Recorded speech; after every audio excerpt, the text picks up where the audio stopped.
They have these soccer string lights, which are battery operated.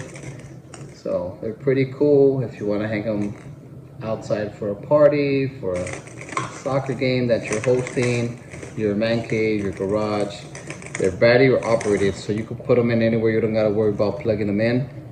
They got a little rubber seal, and this latch closes pretty good, so when you put them outside, you don't have to worry about the water. It has 8 different lighting mode settings that you could put.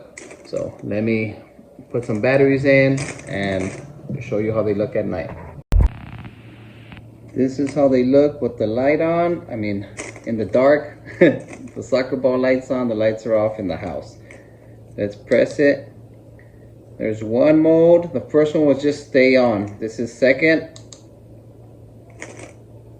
third,